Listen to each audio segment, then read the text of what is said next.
Welcome to day 10 of the Get Up and Go Challenge. Let's get some soap. Sharon Horne-Ellstrom here, and today we're going to talk about the framework, the soap framework, and we're just briefly going to cover it. And then over the next 4 days, we're going to dig deeply into the soap framework. We'll do a day for each letter, S-O-A-P, so we can really understand and give a concrete example of how to apply the soap framework. Now, this soap framework is a framework that I've used for probably the last 10 years in a solid, positive way. And I never called it the soap framework. I didn't actually call it anything. It was just the steps and the things that I did whenever I was faced with a challenge, a change, an obstacle, a setback, a failure, or some situation, either positive or negative. Of course, they always feel like there's more negative than positive, but positive or negative, and how to make sure that I was going to be better off after that thing happened than before the thing happened. And I didn't start calling it the SOAP framework until COVID. With COVID, I thought about, well, what are the steps that I take whenever I face a change or a challenge? Because I wanted to do something to help myself get through COVID and through the challenges that were coming our way, as well as if I was going to help myself, why not help other people as well? And I got to thinking about, well, how do I change? We did this over the last couple of days. I got to thinking about the things that we've done so far these 10 days. We're 10 days, a third of the way into our 30-day challenge. And I am just now sharing with you this framework. Why? Because if we don't do the foundational work, it makes it harder to install the framework. It makes it harder for us to be open to considering another way of doing things. You know, we talked pretty in depth in the last couple of days about what is your automatic change process. Mine, I've done a lot. I've done this at least 5 in-depth times during all of these challenges now. But prior to that, I'd done it a little bit piecemeal over the decades of my life. Our experiences equal our life, right? All of the things that we experience come together to create our life. And we want those things mostly to be positive, and we want to be on a continuously improving path to become a better version of ourselves. If we were to think about our overall purpose, I spent a lot of years running after, trying to figure out what's my purpose, why am I here, you know, the big questions that we ask and then we forget about because we're busy running through our lives. Well, I discovered that my purpose, and actually everybody's purpose, is just to experience this life as we uniquely can, as we uniquely are, and as we have experiences, as we grow, both good and bad experiences, and learn from them, we become a different, ever-evolving person. I mean, we're definitely, think back, are you the same exact person that you were 10 years ago? I'm definitely not the same person I was 10 years ago. Light years different in that person almost killed me. The person I was before I was 50 is very different, and at 50 is very different than the person I am at 60. 10 years can make a huge difference in our life and who we are and how we show up in the world. I was on a one-way track to an early grave, literally, and destruction because of the choices I had been making in my life before. Not bad choices by other people's estimation, but literally working myself to death, running through my life, not experiencing things, ignoring things that were a problem and a challenge for me because I just didn't want to deal with them.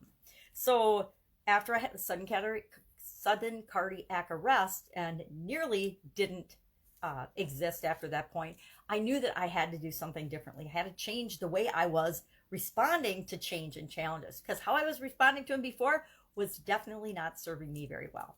At that point, I was facing challenges in, you know, we talk about throwing papers around. So we talk about the different areas and aspects of our life: physical, mental, emotional, spiritual, financial, relationships, and contribution. I would say I was literally facing challenges in every single one of those areas simultaneously. And I will say that facing challenges in all those areas simultaneously can absolutely positively kill you. So we want to make sure that doesn't happen to you or anyone else if I absolutely possibly can prevent it. So how do we do that? We do things like come up with frameworks for helping us deal with challenges and changes. Do we deal with challenges and changes all simultaneously in all those areas and aspects of our life? Well, if you're a superhero, maybe, but I usually deal with them one thing at a time, right? I am a dedicated multitasker. I personally believe that if women couldn't multitask, the species would cease to exist. I say that a lot and people laugh, but it's so true. If you're a mom, you know exactly what I'm talking about. If you're a working mom or even a stay-at-home mom, my God, just being a mom alone being a mother is a full-time occupation and job. And then if you add onto that all the other things that women have to do, and some men, there's stay-at-home, there's not stay-at-home, there's single dads now too. You know exactly what I'm talking about. And I think all the studies to prove that we can't multitask are interesting, but I don't buy it. I think that they're just ways to prove that yes, focus is important, but we also, there's some things that we can do that it's perfectly okay to multitask. I like to visualize and meditate and think about things when I'm driving. I don't drive anymore, but that's another story. But I like to do things while I'm driving. When I used to drive to and from work, I used to have a big commute. When I worked in corporate America, I would drive at least an hour, maybe 2 or 2.5 hours with traffic, one way to and from work. And so I had a lot of time in the car. Well, you can listen to the radio and you can let other people think for you, or nowadays you can listen to your phones, I guess. But I always use that as time to learn and grow. I always had personal development. Yes, cassette tapes, when cassette tapes were in the car. I actually bought a car based on whether it had a cassette player in it or not, because I had so many cassette tapes. And then I finally switched to CDs, but I always had to have a player in my car so I could feed my brain what I wanted to feed my brain.